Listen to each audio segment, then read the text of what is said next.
અમે અમારા છોકરાનું કઈ અમે જોયું જ નથી, અમને સિવિલે ગયા તો અમને કઈ મોટું મોટું કઈ બતાવ્યું જ નથી, અમને ખાલી પેક કરીને જ દીધું છે કે આ બસ તમારી બોડી આવી ગઈ છે, લઈ જાઓ એમ.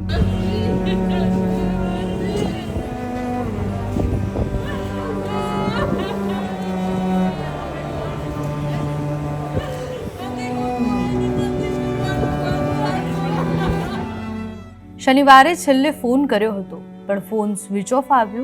સીધો તેનો મૃતદેહ અમને પેક કરીને આપી દીધો. મને મારા લાલનું મોઢું પણ જોવા નથી મળ્યું. એક માં જ્યારે રડતા રડતા આવું કહે ત્યારે ભલભલા માણસનું હૃદય કંપી ઉઠે છે. રાજકોટના અગ્નિકાંડે અનેક પરિવારના માળા વીખી નાખ્યા અને અનેક માએ તેના લાલ વાલસોયાને ખોયા છે. અગ્નિકાંડમાં 27 લોકો ભરતું થયા. બધાના પરિવારનો આક્રંદ અને આક્રોશ આપણે બધાએ સાંભળ્યો છે. એક બાદ એક મૃતદેહ જ્યારે પરિવારને સોંપવામાં આવ્યા ત્યારે જે સ્થિતિ હતી એ અમે અમારી નજરે જોઈ છે. 22 વર્ષીય સ્મિતનો મૃતદેહ જ્યારે તેના પરિવારજનોને સોંપાયો ત્યારે તેના પરિવારની શું હાલત હતી એ અમે તમને કહી પણ નથી શકતા.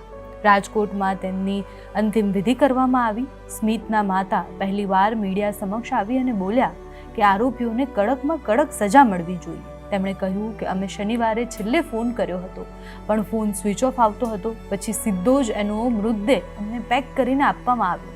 ત્યાં સુધી અમને તેના વિશે કોઈ માહિતી ન હતી. અમે તેનું મોઢું પણ નથી જોઈ શક્યા. અમને સિવિલે ગયા તો અમને કઈ મોટું મોટું કઈ બતાવ્યું જ નથી, અમને ખાલી પેક કરીને જ દીધું છે કે આ બસ તમારી બોડી આવી ગઈ છે, લઈ જાઓ એમ. જે કાંઈ થયું એ આ સરકારને આવું ધ્યાન રાખવું જોઈએ. આટલી બધી હદ સુધી આટલી બેદરકારી ન રાખવી જોઈએ સરકાર લોકોને એમ. આટલા માસૂમ છોકરા જે વહી ગયા છે ને એ ન થવું જોઈએ એમ. સજા દો. જે અમારું તો હતું એ તો વહી ગયું, અમને કઈ લાભ નથી થવાનો કોઈ જે કઈ થાય એમાં. બીજા જે પાછળનું જે છે ને એ વ્યક્તિને ન્યાય મળે એમ. સ્મિતના પિતા મનીષભાઈ વાળાની પરિસ્થિતિ તો વર્ણવી શકાય તેમ પણ નથી. જ્યારે કોઈ બાપે જવાન જોત 22 વર્ષના દીકરાને અગ્નિદાહ આપ્યો હોય એના પછી કઈ રીતના જીવશે એની કલ્પના આપણે કેવી રીતના કરી શકીએ. સ્મિતના પિતાનું કહેવું છે કે શનિવારે 5 વાગે અમારી વાત થઈ હતી. 5:20 અમે તેને સ્ટેટસ મૂક્યું એ પણ જોયું. 6 વાગ્યાથી ફોનની રિંગ વાગવાની બંધ થઈ ગઈ અને પછી અમે રાજકોટ પહોંચ્યા અને દુર્ઘટના સ્થળે તેની બાઇક જોઈ એટલે ખ્યાલ આવી ગયો કે મારો છોકરો પણ અહીંયા જ હતો. 5:15 વાત થઈ.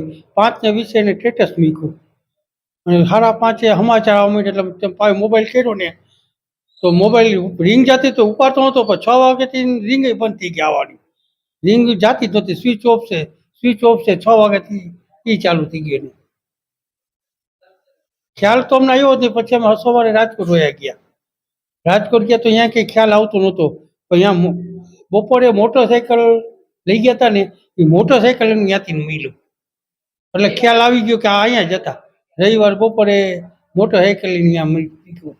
રડતા કગરતા પરિવારજનોએ એક જ આશા રાખી છે કે સરકાર કડકમાં કડક પગલાં લે, કાર્યવાહી કરે અને દોષિતોને સજા મળે એટલે ફરી કોઈના બાપને આ સ્થિતિમાંથી ન ગુજરવું પડે.